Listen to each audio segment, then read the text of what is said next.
በስመ አብ ወወልድ ወመንፈስ ቅዱስ አሃዱ አምላክ ኖ ተቀደሱ በብርሃኑ ተመላለሱ ኖ ተቀደሱ በብርሃኑ ተመላለሱ ኖ ተቀደሱ በብርሃኑ ተመላለሱ ኖ ተቀደሱ በብርሃኑ ተመላለሱ። በስመ አብ ወወልድ ወመንፈስ ቅዱስ አሐዱ አምላክ አሜን። በክርስቶስ ክርስቲያን በወልድ ወረዳን በሀብትን ጸጋን ናይ መንፈስ ቅዱስ መንፈሳውያን ዝተሰመኹም ስድራያት እግዚአብሔር መፍቀርቲ መብርሃን ደቂ ዓዶም ንቅዱሳን ፍጹም ሰላም ናይ አምላኽናን ናይ መድሓኒናን ኢየሱስ ክርስቶስ ከመይ ውዒልኩም ከመይ ኣለኹም ከመይ ቀኒኹም አሜን። ልዑለ ባህሪ ፈጣሪና ቅዱስ እግዚአብሔር አምላኽና በአና ብድኽማት ባረቱ ዝኸበረን ዝተመስገነን ይኹን። በድጋሜ ቅዱስ እግዚአብሔር አምላኽና በአና ብድኽማት ባረቱ ዝኸበረን ዝተመስገነን ይኹን። ቅዱስ እግዚአብሔር አምላኽና ኃጢአትናን በደልናን ከይተጻባጸበ ብምሕረቱ ብረድኤቱ ጠሚቱ ክሳብ ዝዕለት እዝን ክሳብ ዝግዜ እዝን ዘብጽሐና ዝኸበረን ዝተመስገነን ይኹን። ሎሚ ከም ፍቃድ አምላኽ እንሆ አነ ተስፋ አቦይ ክሰደልኩም እየ ንስኻትኩም ግና ካብ ላዕሊ ሓይሊ ክሳብ ትለብሱ ኣብ ከተማ ኢየሩሳሌም ጽንሑ ዝብል ሉቃስ ወንጌል ምዕራፍ 24 ቁጽሪ 49 ክሳብ 53 ዘሎ ክንመሃረሉ ኢና። ቅዱስ እግዚአብሔር አምላኽና ምስጢርን ጥበቡን ክገልጸልና ቅዱስ ፍቃድ ይኹነልና። ጎይታናን መድሓኒናን ኢየሱስ ክርስቶስ ክብሩ ንስሙ ይኹን። ካብ ሙታን ተፈልዩ ድሕሪ ምትንስኡ ንብዙሓን ሰባት ክሳብ ብውልቂ ሓንሳብ ድማ ብጥርኑፍ ንዝነበሩ ቅዱሳን ኣቦታትና ኣብ ዝተፈላለየ ቦታ ከም ዝተገልጸ ቅዱስ መጽሓፍና የረዳእና። ኣብቲ ዝተገልጸሉን ምስጢር ዝተገልጸሉን ትምህርቲ ዝሃበሉ ግዜ እውን ኣሎ። እኳዳ መጽሓፍ ቅዱሳት ድሕሪ አንቢብና ሓደ መጽሓፈ ኪዳን ንሃዋርያ ዝመሃረሉ ግዜ ድሕሪ ትንሳኤኡ ቅድሚ ዕርገቱ እናተገልጸ ምዃኑ እሙን ነገር እዩ። ድሕሪ ስቅያቱ 40 መዓልቲ እናተረኣዮም ብዛዕባ መንግስቲ አምላኽ ከዓ እንዳነገሮምን ብዙሕ መፈለጥታ ህያው ምዃኑ ርእሱ ከም ዘርኣዮም ጽሕፈልካ ኣለኹ ዝብል ግብረ ሐዋርያት 1 ቁጽሪ 3 ህያው ምስክርና እዩ። እምበር ጎይታናን መድሓኒናን ኢየሱስ ክርስቶስ ኣብዚ ካብ ትንሳኤኡ ክሳብ በዓለ ጰራቅሊጦስ ክሳብ በዓለ ዕርገቱ ዘሎ ክሳብ 11 ዝኸውን እንዳተገልጸ ንቅዱሳን ኣቦታትና ይግለጸሎም ነይሩ። እቲ መጀመርታ ጎይታናን መድሓኒናን ኢየሱስ ክርስቶስ ኣብ ዮሐንስ ወንጌል ምዕራፍ 20 ቁጽሪ 15 ክሳብ ቁጽሪ 17 ተመልክትና ንቅድስቲ ማርያም መግደላዊት ኣብ ኢየሩሳሌም ከም ዝተገልጸላ ከምውን ኣብ ማርቆስ ወንጌል ምዕራፍ 16 ቁጽሪ 9 ንብብ ኢና። እቲ ካልኣይ ድማ መቃብሩ ርዮም ንዝተመልሱ ቅዱሳን አንስቲ ኣብ ኢየሩሳሌም ኣብ ማቴዎስ ወንጌል ምዕራፍ 28 ካብ ቁጽሪ 9 ክሳብ ቁጽሪ 10 ክንምልከት ንኽእል ኢና። ከም ሳልሳይ ድማ ኣብ ኢየሩሳሌም ናብ ኤምሆስ ይኸዱ ንዝነበሩ ክልተ ደቂ መዛሙርቲ ቅዱስ ሉቃስን ቅዱስ ኒቆዲሞስን ደቂ ኤምሆስ ኢልዎም ኣሎ። ኣብ መንገዲ እንከሎ ተገልጽሎም ኣሎ። ኣብ ትርጓሜ ወንጌል ግን እቶም ክልተ ቅዱስ ሉቃስን ቅዱስ ኒቆዲሞስን ምዃኖም ይገልጽ እዩ። ሉቃስ ወንጌል ምዕራፍ 24 ቁጽሪ 13 እቲ ራብዓይ ድማ ንጴጥሮስ በይኑ ኣብ ኢየሩሳሌም ዝተገልጸሉ እዩ። ሉቃስ ወንጌል ምዕራፍ 24 ቁጽሪ 34 ዘሎ እዩ። ከም ሓምሻይ ድማ ንሐዋርያ ቅዱስ ቶማስ ኣብ ዘይነበረሉ ነቶም ን10 ሐዋርያት ጥራይ ኣብ ኢየሩሳሌም ከም ዝተረኣየ ኣብ ዮሐንስ ወንጌል ምዕራፍ 20 ቁጽሪ 19 ክንምልከት ንኽእል ኢና። ከም ሻድሻይ ድማ ዳግማይ ትንሣኤ ኢልና ንጽውዖ ቶማስ ኣብ ዝነበረሉ ድሕሪ ሰሙን ን11 ሃዋርያት ከም ዝተገልጸሎም ዮሐንስ ወንጌል ምዕራፍ 20:26 ዘለይ ከም ሻውዓይ ዝተገልጸሎም ድማ ኣብ ባሕሪ ገሊላ ጥቓ ጢብያርዶስ ን7 ደቂ መዛሙርቱ ከም ዝተገልጸሎም ዮሐንስ ወንጌል ምዕራፍ 21 ካብ 1 ክሳብ 2 ዘሎ ንምልከት ንኽእል ኢና። ካልእ እውን ኣብ ገሊላ ንኹሎም ደቂ መዛሙርቱ ከም ዝተገልጸሎም ማቴዎስ ወንጌል ምዕራፍ 28 ቁጽሪ 16 ቅዱስ ጳውሎስ ከም ዝጠቐሰውን ን500 ኣሕዋት ተገሊጹ እዩ። ቀዳማይ ቆሮንቶስ ምዕራፍ 15 ቁጽሪ 6 ንኣቦና ቅዱስ ያዕቆብ ሓንሳብ ጥራይ ኣብ ኢየሩሳሌም ተገሊጸሉ እዩ። ኣብ መበል 40 መዓልቲ ድማ ትንሣኤኡ ኣብ ዝዓረገሉ ማለት እዩ። ኣብ መበል 40 መዓልቲ ትንሣኤኡ ኣብ ዝዓረገሉ እዋን ንኹሎም ደቂ መዛሙርቱ ኣብ ቢታንያ ተገሊጸሎም እዩ። ማርቆስ ወንጌል ምዕራፍ 16 ቁጽሪ 19 ክሳብ ቁጽሪ 20 ከምኡ ድማ እዚ ናይ ሎሚ ኣርእስትና ሂብዎም ሓደራ ክኸይድ እንከሎ ሉቃስ ወንጌል ምዕራፍ 24 ካብ ቁጽሪ 49 ክሳብ 53 ዘለ ጎይታናን መድሓኒትናን ኢየሱስ ክርስቶስ በዞም ክንጠቕሶም ዝጸናሕና ግዝያት ንደቂ መዛሙርቱ ኣብ ዝተገልጸሉ ብዙሕ ትምህርቲ ምሂር እዩ ተኣምራቱን ገይሩሎ ማለት እዩ። ምስ ደቂ መዛሙርቱን ተመጊቢ መንፈስ ቅዱስ ከም ዝልእኸሎም ድማ ንዘለዓለም ምስኦም ከም ዝነብር ተስፋ ሂብዎም እዩ። እዚ ከዓ ብርግጽ ንሞት ስዒሩ ከም ዝተንስአ መረጋገጺ እዩ። ሰባት ይኹኑ ቅዱሳን መላእኽቲ ድማ ንክርስቶስ ከም ዝተንስአ መስኪሮም ኣለዉ ማለት እዩ። ምስክርነቶም ድማ ሓቂ እዩ። ደቂ መዛሙርቲ ስለቲ ሓቀኛ ምስክርነቶም ድማ ብዙሕ ጽዋተ መከራ ተቐቢሎም እዮም። ምፍራህን ምርዓድን ኩሉ ትመከራውን ነዚ ሓቂ ከም ምምስካር ኣዓገቶምን ማለት እዩ። ክርስቶስ ኣምላኽና ከም ዝተንስአ ኣዒንቶም ስለ ዝረኣየ ጸጋ ስለ ዝተቐበሉ ሓንሳብ ነቲ ዕርፈ ወንጌል ምስ ሓዙ ንድሕሪት ግልጽ ኣይበሉን ማለት እዩ። ጨው ኮይኖም ድማ ነዛ ኣልጫ ዝነበረት ዓለም ኣመቂሮማ ብርሃን ኮይኖም ድማ ጸልማታ ከርሕቁ ናብ ኩሉ ኩርናዓት ዓለም ፋሕ ከም ዝበሉ ሞትን ትንሣኤን ክርስቶስ ሓቂ ምዃኑ ንዓለም ነጊሮም ድሕነትን ህይወትን ብክርስቶስ ኣምላኽና ከም ዝርከብ ምዃኑ ድማ ኣበሲሮም እዮም። ስለዚ እምበኣር ቅድሚ ናብቲ ናይ ክሳይ ንሕራየትና ጽባሕ ዕለት 20 ብግእዝ ኣቋጻጽራ በዓል ዕርገት ይኸውን ስለ ዘሎ ብዛዕባኡ ንእሽተይ ክንመሃር ንቐደም። ጎይታናን መድሓኒትናን ኢየሱስ ክርስቶስ ካብ ሙታን ተፈልዩ ድሕሪ ምትንስኡ ከምቲ ክንገልጾ ዝጸናሕና በብዕለቱ ናብ ሰማይ ኣይዓረገን ማለት እዩ። እንታይ ኢላ 40 መዓልቲ ኣብዚ ምድሪ እዩ ጸኒሑ ማለት እዩ። ወንጌላዊ ቅዱስ ሉቃስ ጎይታ ካብ ትንሣኤ 40 መዓልቲ ቦታ ዕርገቱ ድማ ቢታንያ ምዃኑን ብዛዕባ ፍጻሜኡ ድማ መላእኽትን ሰባትን እናረኣይዎ ክብል ገሊጽዎ ኣሎ ማለት እዩ። ጎይታናን መድሓኒትናን ኢየሱስ ክርስቶስ ንሃዋርያት ብስጋ እናተገልጸን እናተረኣዮምን ብዛዕባ መንግስተ እግዚአብሔር እንዳመሃረምን ከም ዝጸንሐ ኣብዘን መዓልታት ድማ ንቅዱሳን ሃዋርያት ኣኪቡ ብዙሕ ምስጢርን ስርዓትን ሓዲሳትን ቤተ ክርስቲያን ከም ዝመሃሮም ብኣምሳል ብልያዊ ሕጊ ድማ 40 መዓልቲ ነቲ ሕጊ ሓዲስ ኪዳን ከም ዘጽንዐ ዝተመሃርዎ ኩሉ ክሕልውን ንዓለም ድማ ክምህሩን ወንጌል ክሰብኩን ትእዛዝን መምርሕን ሃቦም ማለት ይኹን ደኣ እምበር ሓይሊ ክኾኖም ጸጋ መንፈስ ቅዱስ ክሳብ ዝልእከሎም ጸጋ መንፈስ ቅዱስ ክሳብ ዝለብሱን ኣብ ኢየሩሳሌም ክጸንሑ ከም ዝግብኦም ካብኡ ከይወጹን ኣዚዝዎም ብምስጋና ከም ዝዓረገ ብዕርገቱ ድማ ኣብቲ ዝመጸሉ ግብሪ ፈጺሙ ናይ ዓወት እዩ ነይሩ ይብል ማለት እዩ። ዕርገት ጎይታ ካብ ሃዋርያት ማለት ኣብ ሓደ እዋን ክልተ አንጻር ዝምለሰሉ ነገራት እዩ ኣስዒብሎም ንቅዱሳን ሃዋርያን ኣቦታትና። እቲ ቀዳማይ ሓዘን ክኸውን ከሎ እቲ ካልኣይ ድማ ሓጎስ እዩ ማለት እዩ።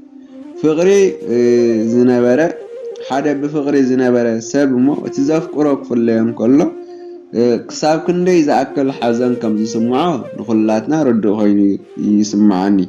أشنكايدو حدا نفتوى أشنكايدو حدا تأمرات زقبر مرما كامو زتنسي مداني عالم يسوس كروسوس يترفسي حدا نفتوى حدا نفكر سب مزننا كفلن كله كساب كندي زاكل حزن كمز سمعنا نخنجمجمو زتجمعنا يكونن هارياتون نتذكروا زناورو قويتانا نمرحينا يسوس كروسوس كفلن كله إذا كسمعهم نايقدن سلازنا برأي مالتي كابهم نسماي لعل النابلة نار حقن بألف آلافات قدسان ملاختي تعجبوا ندات مسجنا كعرضن كله زت أمتوا زناورو يغن دامبر حزنم جزاوي ناي فقري ناي نافقتي نيرمبر كاب كبيس أتفازنا غلا يكون النيرو نزي حزن ملكيتو وانجلاو قدس يوحنس قال قويتا أقدمو نستزارو كتاكسن كله جزيهم مسبسحي أنا كم زبالكم مأنتي كتذكروا جنا إذن أجركم مساحاتكم سلازنا وركيه كم مجمرتا إذن أجركم حجنا نبتي زلا أخني أخير الله كابخاتكم كا حدوكا نبي أخات خيريلو أي حتى نن إذا سلازنا أجركم جنا لبهم بعيمة لإلو وانجلاو قدس يوحنس أم عرف عسى شدشة كسر شدشة جالس والله بدخل سلاز بارخمن سلاز أنا نعمن بعندهم نار أي ودما بمسجانا سلاز عرقن حوس تسمع ومي كمين تبلنا سعدا زلباسم قدسان ملاختي أمم قوم ترخيبهم كمتي كعرق زرعيوه قويتا بسجا مريم بكيبة سبيتي داغماي كم زمص نغيرم مميو بزخا غويتا فصيمو كابهم كم زي فله كسافلقت عالم مسخاتكم يلو اتسفيوم سلازنبره درو نقدسان ملائختي سريدو باف قدسان ملائختو قالو بمسداد اصناني عوم سلازغني غويتانان مرحينان يسوس كرسوس سقيلو غديفوم زغده زيكونس تمرتن ملؤ تسفان اسنيقي باريخوم بقدسان ملاእኽቲ ቢለድማ ቃል ተስፋ ነጊሮዎም ማለት ከምቲ ዝበለም ድማ ነሳተውን ነትኡምን ቃል ከይተጣራጠሩ ብታሐጎሰን ብምልአት ተስፋን ካብቲ ዝዓረገሉ ደብረ ዘይቲ ናብ ኢየሩሳሌም ተመሊሶም ብምውራድ መንፈስ ቅዱስና ተጸበዩ ብጸሎት ጸኒሖም ማለት ነሆ ኣነ ተስፋ አበይ ክሰደልኩም የሞ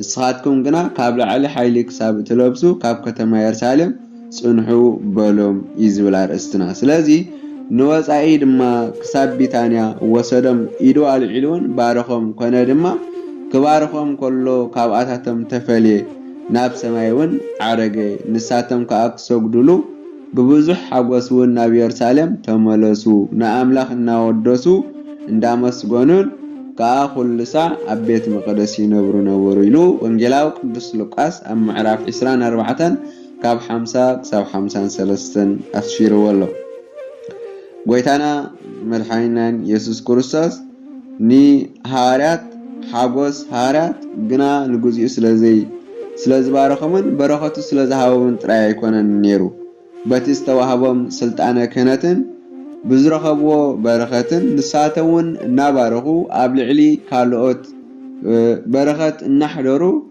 كنبرو سلاز فقد اللميم تحقسم قدسان هارات أبوتاتنا كمون مويتو تنسيو نعلم بدمو قدسا نعلم بدمو أنصها النابلو زمسكرلو قدس أملاخ سباتن ملاختن النار أيوة بقلتن بعبي مسجانان سلاز عرقن بقلتي سلاز تراجتن باهلوام تحقسم قدسان هارات أبوتاتنا نسون ترايقنا يكونن بقويتانان مرحانينان يسوس كروسوس دحنت عالم كخون كوينو هاورات دما نزي مسكر كخونو سلستحاريون نتستوهبهم عبيتا لخون نازكورو يحقوس نبارو مالتي نزون زقال سألنا زوتر إن إكزيابير نامسقونو أبيت مقدس منبارومي عرقاتنا قويتانان مرحانينان يسوس كروسوس قويتا زمسألو علامة بعوات فاسيمو مركو ماريخو نابتي زقدم كبرو زتمال سليو اتهم مركو زتبهالنخا نحنا دك عدامنا كما يتي زفترنان صبقو زلزحالنان ጎይታ ገዲፍና ብሰንኪ ሓጢአት ብእግሪ ኣጋንንቲ እንዳተሰንጥቕናን እንዳተረገጽናን ሙሩኻት ዲያብሎስ ኮይና ን5500 ዓመታት ዝጸናሕናሉ ንሕና ደቂ ኣዳም ነበርና ማለት እዩ። ይኹን እምበር ጎይታናን መድሓኒናን ኢየሱስ ክርስቶስ ብኽቡር ደሙ ቤዛ ኮይኑ ካብ መግዛእቲ ጥንቲ ጸላኢና ዝኾነ ዲያብሎስ ማሪኹ ናብቲ ዝቐደመ ውልድነት መሊስናይ ካብ ሓጢአትና ሓራ ገይርናይ ኣብዚ ሕጂ እዋን ጥንቲ ኣብሶ ሓጢአት ኣዳም ተወራራሲ ሓጢአት ናይ ውርሲ ሓጢአት ዝብል የብልናን ጎይታናን መድሓኒናን ኢየሱስ ክርስቶስ ክብሪ ንስሙ ይኹን ኣብ መስቀል ተሰቒሉ ብትንሳኤኡ ንዓና ሓጢአትና ኣርሒቕልና እዩ። ዳግማይ ድማ ደቁ ክንበሃል ጸጉ ዓዲልና እዩ። እቲ ዝሃበና ጸጋ ወልድነት ጥራይ ዘይኮነ ስልጣኑን ከም ዝኾነ ቅዱስ ሐዋርያ ጳውሎስ ነዚ ከረድእ ከሎ ስለዚ ከዓ ናብ ላዕሊ ምስ ደየበ ምርኮ ማረኸ ንሰውን ውህበት ሃበ ይብል። እዚ ደየበ ዝብል ግና ናብ ምድርን ምውራዱ ዘመልክት እዩ። እቲ ዝወረደ ንኹሉ ምእንቲ ክመልእ ልዕሊ ኩሉ ሰማያት ዝደየበ እውን ንሱ እዩ። ንሱ ገሊኦም ሐዋርያት፣ ገሊኦም ነቢያት፣ ገሊኦም ወንጌላውያን፣ ገሊኦም እውን ጓሶት መምሃራን ክኾኑ ሃበ ይብል ቅዱስ ሐዋርያ ጳውሎስ ናብ ሰብ ኤፌሶን ኣብ ምዕራፍ 4 ካብ ፍቕዲ 8 ክሳብ 12 ዘሎ ህያው ቃል እዩ። ምርኮ ዝብል ቃል ክወስድ ከሎ ቅዱስ ገርገርዮስ ናይ ቤተክርስትያንና ሊቅ ብወገኑ ክትርጉሞም ከሎ ካብ መስቀሉ ናብ ሲኦል ብምውራዱ ኣድሓነና ብምኽንያት በደል ኣቦና ኣዳም ኣብ ሲኦል ተኣሲሮም ንዝነበሩ ጻድቃን ፈትሖም ካብ ሙታን ተፈልዩ ብትንሳኤኡ ኣማናዊ ትንሳኤኡ ድማ ኣተንሳኣና በሪ ንስሓ ድማ ኣርሓወልና ኢሉ ሃይማኖት ኣበው ምዕራፍ 36 ቁጽሪ 30 ክሳብ ቁጽሪ 37 ከምኡ ድማ ኣብ ቁጽሪ 44 ሃይማኖት ኣበው ይገልጽ። እዚ ቃል እዚ ድማ ምስ ቅዱስ ጳውሎስ ዝሰማዕ ኣባሃላ እዩ። ድሕሪዚ ዓወትን ምርኮን ድማ ጎይታ ናብ ሰማይ ዝዓረገ ስለዚ ንሕና እውን በዚ ቃል እዚ ጸኒዕና እንተነበርና ዳግማይ ብፍቓድና ናብ ምርኮ ዲያብሎስ እንተዘይተመሊስና ናይ ሐዋርያትን ካልኦት ጸጋ ከም ዝሓልፈና ከም ዘይፍለየና ኣረጋጊጸልና ኣሎ። እዚ ህያው ቃል ናይ ጎይታናን መድሓኒናን ኢየሱስ ክርስቶስ ልደቱ፣ ጥምቀቱ፣ ሕማሙ፣ ሞቱ፣ ትንሳኤኡ ወዘተ ከም ጋሻ ሃንደበት ዝመፀ ኣይኮነን። ኣቐዲሙ ብቅዱሳን ነቢያት ዝተዛረቦን ዝተመስከረሉን ህያው ቃል እዩ። ልበ ኣምላኽ ቅዱስ ዳዊት ብዛዕባ ዕርገቱ ክንበን ከሎ ብጥሙሩ እንታይ ኢሉ ነይሩ? አርገ እግዚአብሔር በይባቤ ወእግዚእነ በቃለ ቀርን ይብል። ኣምላኽ ብዕልልታ እግዚአብሔር ብድሃይ መለኸት ዓረገ ኢሉ ኣብ መዝሙር 47 ካብ ፍቕዲ 5 ክሳብ ቁጽሪ 6 ኢሉ ተነቢ ነበረ። በዚ ድማ ከምቲ ብቅዱሳን ነቢያት ዝተዛረቦ ንሱ ወልደ እግዚአብሔር ኢየሱስ ክርስቶስ ብፍሉይ ኣካሉ ካብ ቅድስተ ቅዱሳን ንጽሕተ ንጹሓን ቅድስት ድንግል ማርያም ካብ ስጋ ስጋ ካብ ነፍሳ ነፍሲ ወሲዱ ተዋሂዱ ተወሊዱ ኩሉ ዝመጸሉ ነገር ድማ ፈጺሙ ድሕሪ ትንሳኤው ኣብ መበል 40 መዓልቱ ናብ ሰማይ ብዓብይ ክብርን ብዓብይ ምስጋናን ይዓሪጉ ማለት እዩ። እንተደኣ ብምስትውዓል ኣንቢብናዮ ልበ ኣምላኽ ቅዱስ ዳዊት ዝተጠቕሰ ትንቢት ናይ ተዋህዶ ምስጢር ዘለዎ ቃል እዩ። እቲ ብባህሪኡ ብምልኣት ዝርከብ እግዚአብሔር ዓሪጉ ምባል ዳሕራይ ብፍሉይ ኣካሉ ወልደ እግዚአብሔር ስጋና ለቢሱ ዝፍጽሞ ግብሪ ዘመልክት እዩ። ዳሕራይ ብፍጹም ናይ መለኮትን ስጋን ተዋህዶ ንዝፍጸም ግብሪ ድማ እግዚአብሔር ዓሪጉ ምዋል ዝገለጾ ናይ ጎይታናን መድሓኒናን ኢየሱስ ክርስቶስ ፍጹም ናይ ባህሪ ኣምላኽነቱ እግዚአብሔር ብምዃኑን ዝጠራጠሩ ድማ ዓብይ ትምህርቲ ገዲፍሎም እዩ ልበ ኣምላኽ ቅዱስ ዳዊት።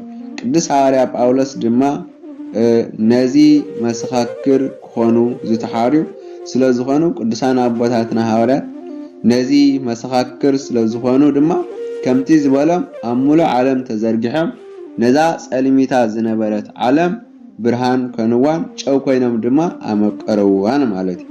ዕርገት ናይ ጎይታ ብኸምኡ ዝተፈጸመ ዘይኮነስ ክንገር ብዘይከኣል ኣዝዩ ዕጹብን ድንቅን ብዝኾነ ምስጋናን ሰልፍን ከምኡውን ዘደንቕ ሰማያዊ ትርኢትን መላእኽቲ ዝተሰነየ ነይሩ። ነቲ ብዓወት ዝዓርግ ዝነበረ ኣምላኾም እልፊ ኣእላፋት ቅዱሳን መላእኽቲ በብነገዶም ዓብይ ሰልፊ ገይሮም ሰማያዊ ውዳሴን ሰማያዊ ምስጋናን ድምፂ መለኸትን እናቕረብዮም ዓጅቦሞ። ቅድስት ድንግል ማርያም ንጽሕቶ ንጽሕን ኣዴና ቅድስት ድንግል ማርያም ኣዲኡን ኩሎም ደቂ መዛሙርቱን ኣብ ዝተረኽብሉ ኣብ ደብረ ዘይቲ ብብርሃናዊ ደመና ከም ዝተፈጸመ ሰማያት ከም ዝተኸፍትን መጽሓፍቲ ቅድስት ቤተ ክርስቲያን ኣስፊሖም ገሊጾም ኣለዉ። ነቲ ዝነበረ ዘደንቕ ትርኢትን ምስጋናን ድማ ቅዱሳን ኣቦታትና ገሊጾም ኣለዉ። ካብ ሰማይ ናብታ ጎይታና ዝነበረላ ስፍራ ድማ ብርሃናዊ ሰዋስው ተዘርግሐ ይብሉ። ጎይታ ድማ ኣእዳው ዘርጊሑ ንቅዱሳን ሃዋርያት ባረኾም እሞ ጸጋን ስልጣንን ድማ ሃቦም። ኣብ ልዕሊ ኪሩቤል ተጻዕነ ብርሃናዊ ሰረገላ ድማ ካብ ሰማይ ወረደ። ምስኡ ድማ ኣእላፋት ወትእልፍቲ ኣእላፋት ቅዱሳን መላእኽቲ ነበሩ። 6 ኣኽናፎም ዝኾኑ ሱራፊኤል እውን ምስኦም ነበሩ ይብል። ኣዝዩ ብዝምስጥ ጥዑም ዜማን ብርሃናዊ ቃላትን ድማ ኩሎም በብሰዓቱ የመስግንዎን ይውድስዎን ምስጋና የቕርቡ ነበሩ። ምስቲ ዓይነት ምስጋናውን ቃና ዜሙኡን ዝሳነ ጥዑም ዝኾነ በብዓይነቱ ድምፂ መለኸት ድማ በብስርዓቱ ይስማዕ ነበረ። ገሊኦም ቅዱሳን መላእክቲ ብሩክ ውእቱ እግዚአብሔር እምቀዳሚ ወእስከ ለዓለም አሜን እናበሉ ስብሃት የቕርቡ ነይሮም። ካብኣታቶም ድማ ገሊኦም ቅዱስ ቅዱስ ቅዱስ እግዚአብሔር ጻብዖት ፍጹም ሰማያት ወምድረ ምሉእ እምስብሃቲሁ ሆሳዕና በአርያም ዘውእቱ ብሩክ ዘመጻ ወውእቱ ዘይመጻ በስመ እግዚአብሔር እናበሉ የመስግንዎ ነይሮም። ገሊኦም ድማ ብሩክ ስሙ እግዚአብሔር እምይእዜ ወእስከ ለዓለም ዓለም አሜን ይብሉ ነይሩ። ገሊኦም ድማ ቅዱስ አንተ እግዚአብሔር ቅዱስ አንተ ኦ ኃያል ቅዱስ አንተ ኦ ሕያው ዘኢመውት መሃረነ ኢሎም ይቅድስዎን የመስግንዎን ነበሩ። ገሊኦም ድማ ስብሐት ለአብ ወወልድ ወመንፈስ ቅዱስ ይእዜኒ ወዘእልፈኒ ወለዓለም ዓለም አሜን ኢሎም የመስግኑ ነበሩ። ስለዚ ኣዝዩ ግሩምን ዓብይን ብዝኾነ ነጎድጎዳዊ ድምፂ አርሁ ሆሃተ መኳንንቲ ወአርህዋ ሆሃተ እለ እንፍጥረተ ወይባ ንጉሰ ክብር ወስብሃተ ክብሉ ጀመሩ ማለት እዩ።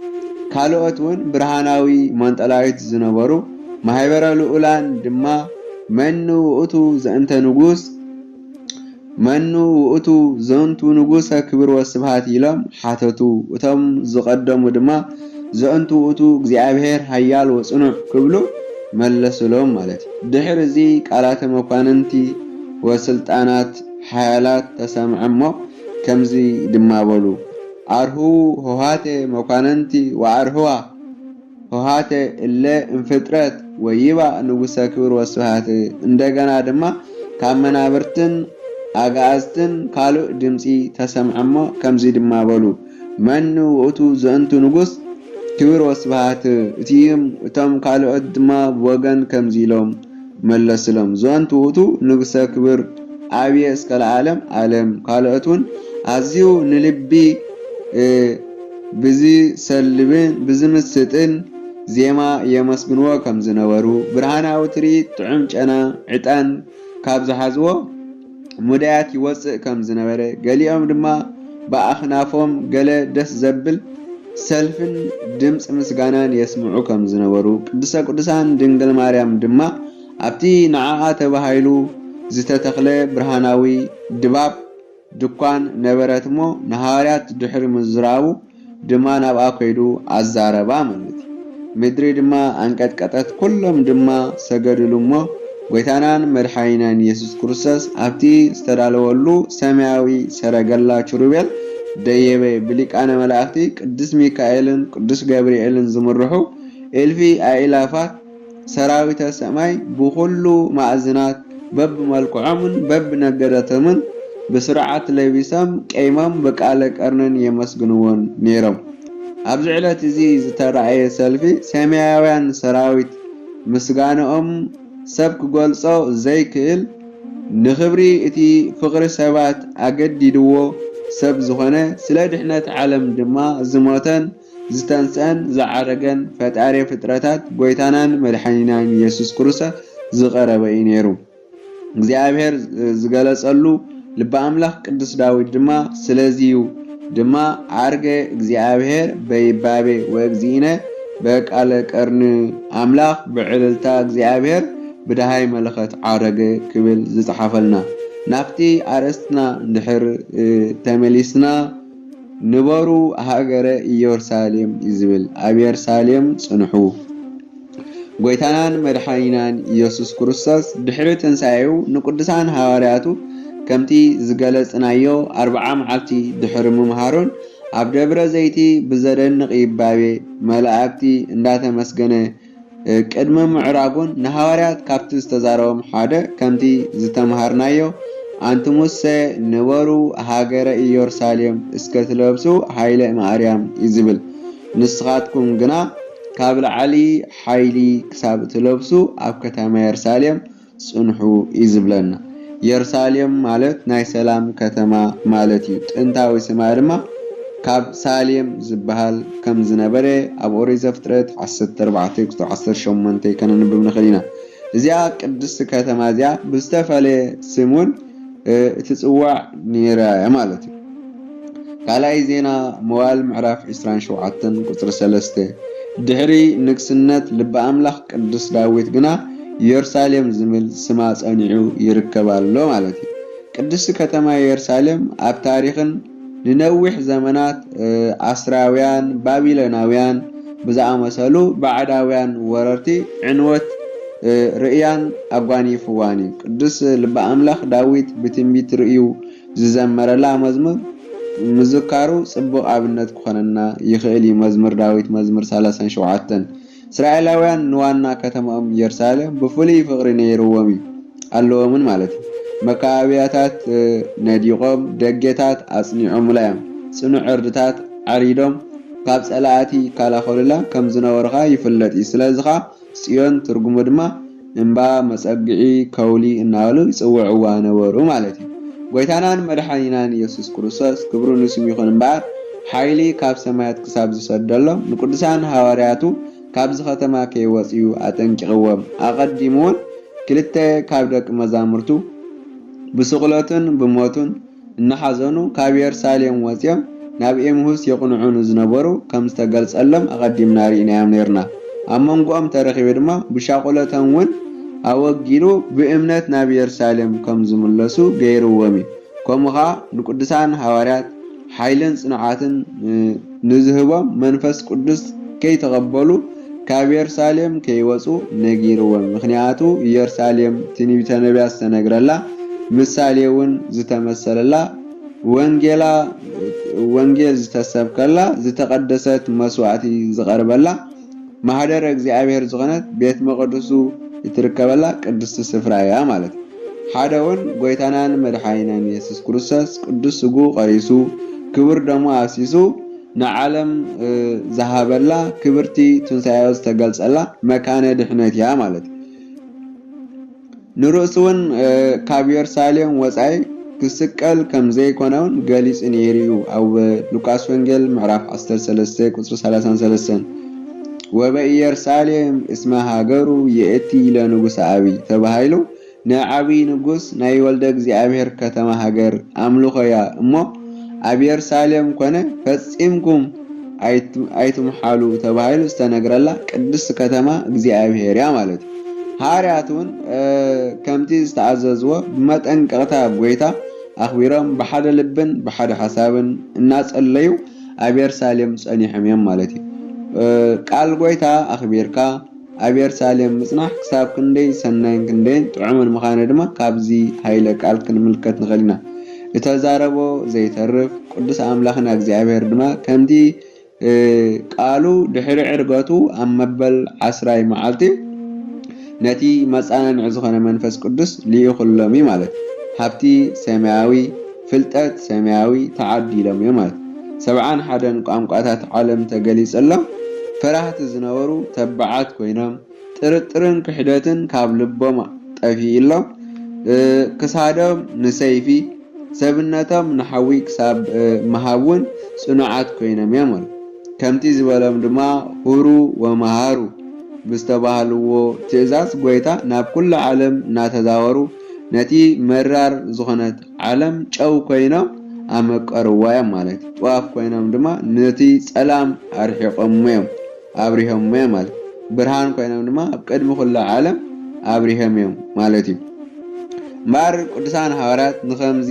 ዝኣመሰለ ዓብይ ክብርን ተጋድሎን ዝበቕዑን ከምቲ ዝተኣዘዝዎ ድማ ኣብ የሩሳሌም ጸኒሖም ጸጋ መንፈስ ቅዱስ ብምቕባሎም እዮም ማለት ንሕና እውን ኣብ የሩሳሌም ንጸንሕ ምስ እንነብር እዚ ኩሉ ይግበረልና ማለት እዩ ንምዃኑ ክንጸንሐላ ዝግባአና የሩሳሌም መንያ እንድሕር ኢልና መጀመርታ ኢየሩሳሌም ተባሂላ ትጽዋዕ ቅድስት ቤተክርስቲያን እያ ጎይታናን መድሓኒናን ኢየሱስ ክርስቶስ ክብሩን ስም ይኹን ብኽቡር ደሙ ዝዓደጋን ኣብቲ ጽኑዕ ዕለት ዝመስረታን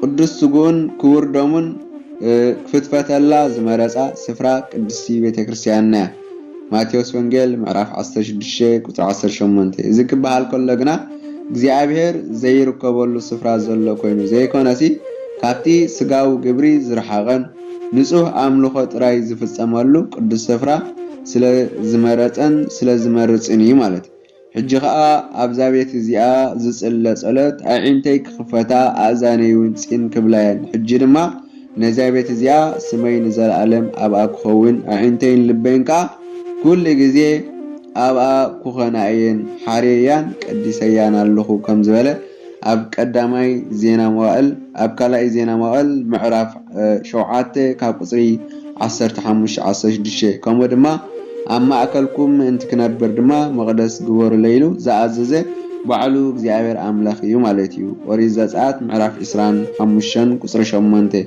ጎይታናን ኣምላኽናን መድሓኒናን ኢየሱስ ክርስቶስ ከዓ ኣብ የሩሳሌም ክጸንሑ ንቅዱሳን ሃዋርያት ምንጋሩ ንመንፈስ ቅዱስ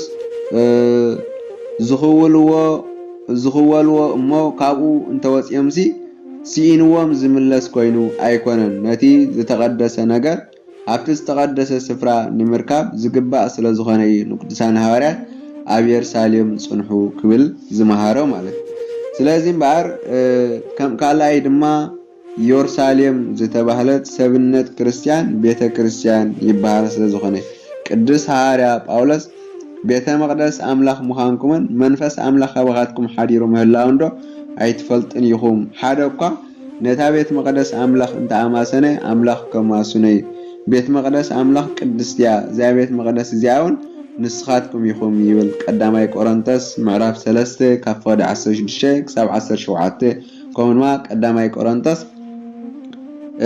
ምዕራፍ 6 ቁጥሪ 19 ክሳብ 20 ዘሎ ማለት ሓደ እውን ቤተ ክርስቲያን ማለት ማሕበረ ምእመናን ሓድነት ወይ እውን ወገን ክርስቲያን ማለት እዩ ቀዳማይ ቆሮንቶስ ምዕራፍ 1 ቁጥሪ 2 ክንምልከት ንኽእል ኢና እምበር ሃዋርያት እውን ኣብ የሩሳሌም ተዓቂቦም ምጽንሖም ነዞም ሰለስቱ ትርጉማት ናይ ቤተ ክርስቲያን ኣማልዮም ተረኺቦም እዮም ማለት ኣብ ሰብነቶም በሃይማኖት ጸኒዖም ከም ማሕበርካ ኩሎም 120 ቤተሰብ ክርስቶስ ብሓደ ሓሳብን ብሓደ ልብን ከም ህንፃ ቤተ ክርስቲያንካ ኣብታ ቀዳመይቲ ቤተ ክርስቲያን ኣብ ዝተሰሜት ቤተ ኣደማሪቆስ ብሓንሳብ ተኣኪቦም ብጸሎት ነቕሖም ተረኺቦም ነበሩ ማለት ስለዚህ ኣብ የሩሳሌም ኣብ ቤተ ክርስቲያን ብኩሉ ኣጽኒዖም ጸኒሖም ስለ ዝተረኽቡ መንፈስ ቅዱስ ክቕበሉ ክኢሎም እዮም ማለት ግብረ ሃዋርያት ምዕራፍ 1 ካብ ቁጽሪ 14 ክሳብ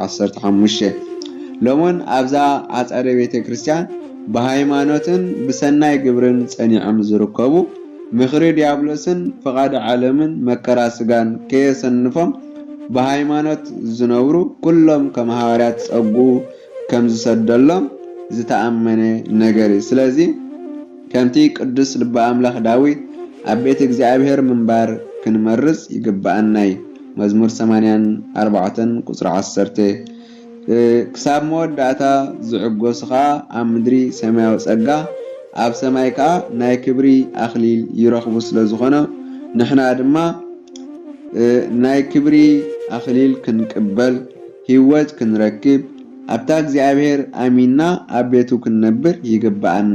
ከም ካልኣይ ኢየሩሳሌም ኣዴና ቅድስተ ቅዱሳን ንጽሕተ ንጹሃን ቅድስት ድንግል ማርያም ቅዱስ አቦና ኤፍሬም ሰራዊ አውዳሴ ማርያም ዛቲ የርቲ ኢየሩሳሌም ሃገሮሙ ለነቢያት ይብል ንነቢያት ሃገሮም ዝኾነት ኢየሩሳሌም ንሳያ በማለት ቅድስተ ቅዱሳን ንጽሕተ ንጹሃን ድንግል ማርያም አመናዊት ኢየሩሳሌም ምዃና መሲሉን ተርጊሙን አመስጊንዋይ ቅዱስ አቦና ዳዊት ልዑለ ቃል ነቢ ኢሳያስ ዘአመሰሉ ነቢያቱን ናዴና ቅድስተ ቅዱሳን ድንግል ማርያም በከተማ ኢየሩሳሌም መሲሎም እግዚአብሔር ንዝገለጸሎም ነገር በትንቢት ተዛሪቦም መዝሙር 47 ቁጥር 2 ጎይታናን መድኃኒናን ኢየሱስ ክርስቶስን ኣብ ኢየሩሳሌም ጽንሑ ማለቱ ምስታ አማናዊት ኢየሩሳሌም ከተማ እግዚአብሔር ዝኾነት ቅድስተ ቅዱሳን ድንግል ማርያም ክነብሩ በመንጋሪዩ ማለት በዚ መሰረት ዝኻ ንሳቶም በሓደ ልብ ኮይኖም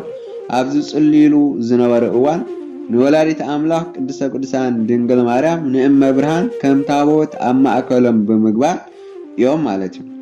ግብረ ሐዋርያት 1 ቁጥር 14 ንስብከተ ወንጌል ነናብ ሃገረ ስብከቶም ኣብ ዝወፍሩሉን ንዓኣ ኣብ ጽላት ልቦም ቀሪጾም ሒዞማ ከይዶም እዮም። ፍቅረ ጊዜ ቅዱስ ዮሐንስ ኣብ እግረ መስቀል ጎይታ ተረኺቡ ናብ ቤቱ ናብ ልቡን ክወስዳ ዝተነግሮ አደ ኩልና ክትከውን ዝተቀበላ ህያብ መስቀልና ቅድስተ ቅዱሳን ድንግል ማርያም ዮሐንስ ወንጌል 19 ካብ 26 ክሳብ 27 ዘሎ መዝሙር 87 ቁጥር 5 ቅዱሳን ሐዋርያት መንፈስ ቅዱስ ዝተቀበሉ ንሳ ምስኦም ኣብ ዝነበረትሉ ጉባኤ ሎሚ ንሕና ብፍቅራን ብጣዕማን ኣብ ልብናን ኣብ ልሳናን አንቢርና እንተዳ ጸሎትን ምህለላን ንቅርብ ኮይና ሰማያዊ አምላክ ሰምዓና ተለማነ አምላክ ስልየ ቅድስተ ቅዱሳን ድንግል ማርያም ክብል ክልመነናይ ጸጋን በረኸትን አዲዩ ቅድስተ ቅዱሳን ድንግል ማርያም ክዕድለናይ ብዘይ እምነት ግና ብዘይ ናይ ቅድስተ ቅዱሳን እምነት ግና ነቲ ናታ በረኸት ምርካብ ዝከኣል ኣይኮነን። ስለዚ ኣብ ማእከል ቤት ልብና ከነእትዋ ከነፍቅራ ቅድስተ ቅዱሳን ይግባአናይ።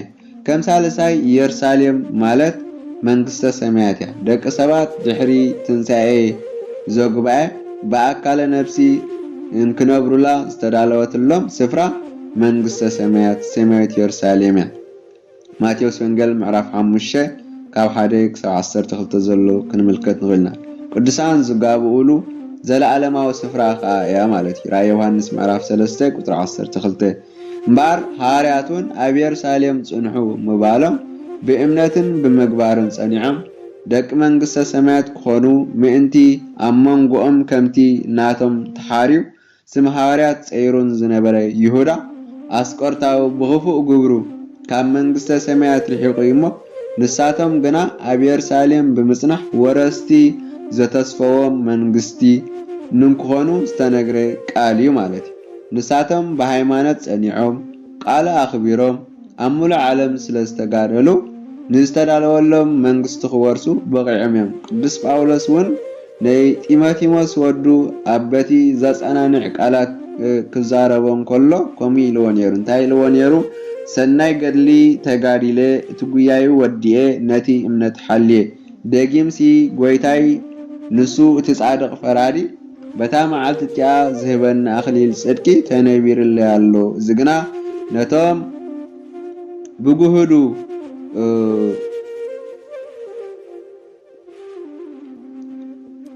ዘፍቅሩ ኩላቶም ድማ እምበር ንዓይ ጥራይ ኣይኮነን ክብል ኣብ ካልኣይ ጢሞቴዎስ ምዕራፍ 4 ቁጥሪ 6 ክሳብ ቁጥሪ 8 ተጻሒፍልና ዘሎ ህያው ቃል ኣብዚ መፋናው ቃል እቲ ዓብይ ሐዋርያ ቅዱስ ጳውሎስ እንርድኦ እንድሕርዳ ሃልዩ መንግስተ ሰማያት ብእግዚአብሔር አሚኖም ቃልን ትእዛዝን አኽቢሮም በሃይማኖትን ጽድቅን ዝነብሩ ኩሉ ዝተዋህበት እምበር ንሐዋርያት ጥራይ ዝተሓዘት ወይ ንሐዋርያት ጥራይ ዝተተሓዘት ከም ዘይኮነት እዩ ዝገልጠልና።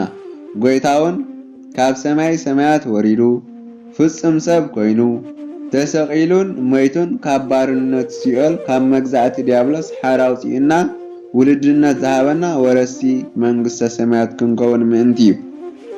ነዚ ድንቂ ምሕረቱ ሸለል ዝብሉ ዳግማይ ናብ ደንበ ዲያብሎስ ዝምለሱ ግና ኣብ ኢየሩሳሌም ብዘይምርካቦም ካብ መንግስቲ አምላኽ ብኣፍኣ ክኾኑ እዮም ማለት እዩ።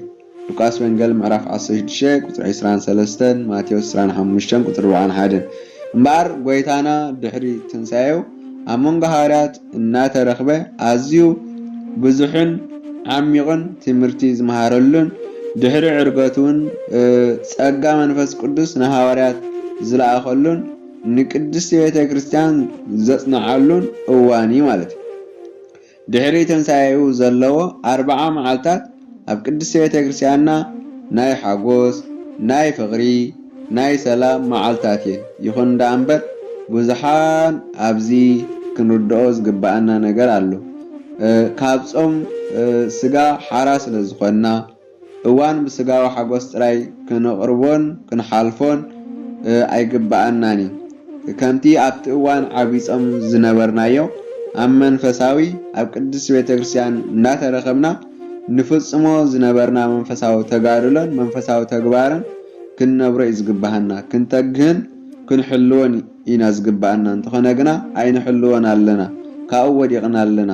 ካብቲ መንፈሳዊ ወዲቕና ኣብቲ ጾም ክኸውን እንከሎ መንገብገብ ወይ ድማ ክንፊ ዘለዎ መልኣኽ ንቕየር። ብኣንጻሩ ድማ ኣብቲ ናይ ብልዖት ምስኮንና ብናይ ስጋ ነገር ንወድቕ ኣለና። ስለዚ ከምኡ ክንከውን ኣይግባአናን። እንታይ ደኣ ክንኮን ዝግባአና ሚዛናውያን ኮይና ንነፍስን ንስጋን ማዕረ ጌርና ብመንፈሳዊ ተጋድሎ ክንጽዕር ክንተግህ ይግባአና። ነዚኻ ነቲ ጎይታ ኣብዚ እዋን እዚ ኣብ ኢየሩሳሌም ጽንሑ ንዝበሎ ትእዛዝ ክንፍጽም ይግባአና። በአንጻሩ ናይ ስጋ ጥራይ እንድሕር ሓሲብና ግን ጎይታ ነቲ ኣብ ኢየሩሳሌም ጽንሑ ዝበሎ ትእዛዝ ንጻረርን ነፍርሶን ኣለና ማለት እዩ። ካብ ኢየሩሳሌም ኣርሒቕና እንድሕር ከይድና ኣብ መንገዲ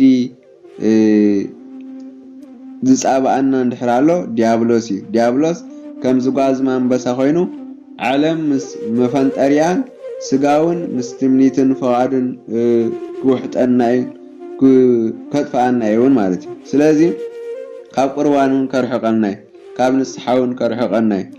ስለዚ እምበር ኣብቲ ዘለዓለማዊ ህይወት ዘለዎ ናይ ክርስቶስ ቤት ኣብ ኢየሩሳሌም ክንጸንሕ ይግባአና እምበር ወረስቲ ሰማያት ኢየሩሳሌም መንግስተ ሰማያት ክንከውን በአምልኾ እግዚአብሔር ጸኒዕና ብማልዶ ቅድስተ ቅዱሳን ድንግል ማርያም ብናይ ኩሎም ሕርያነ እግዚአብሔር አማላድነት ተአሚንና ኣብ ኢየሩሳሌም ቅድስት ቤተ ክርስቲያን ክንጸንዕን ክንነብርን ኃይልን ጸጋን ናይ እግዚአብሔር አምላኽ አይፈለየና።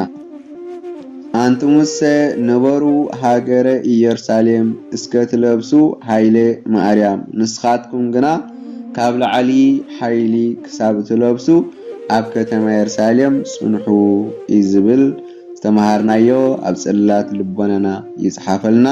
ወንጌላዊ ቅዱስ ሉቃስ ኣብ ምዕራፍ 24 ካብ ፍቕዲ 49 ክሳብ 53 ጽሒፎ ዘሎ እዩ። ብድጋሜ እግዚአብሔር አምላኽና ስለዝመሃረና ስለዝገሰጸና ክብርን ምስጋናን ይኹኖ። ዝነጠበ ዝጎደለው ኣብ ዝጓ መላእኽቲ ተኣረመልና ኣብ ጽላት ልቦና ጽሓፈልና። ስብሐት ለእግዚአብሔር ልዑል ለወላዲቱ ድንግል ለመስቀሉ ክቡር ታኮት ወይ ሰባ ስሙ ለእግዚአብሔር አምላክነ ወትሮ ኩሉ ጊዜ ኩሉ ሰዓት አሜን። ተቀደሱ በብርሃኑ ተመላለሱ ተቀደሱ በብርሃኑ ተመላለሱ ተቀደሱ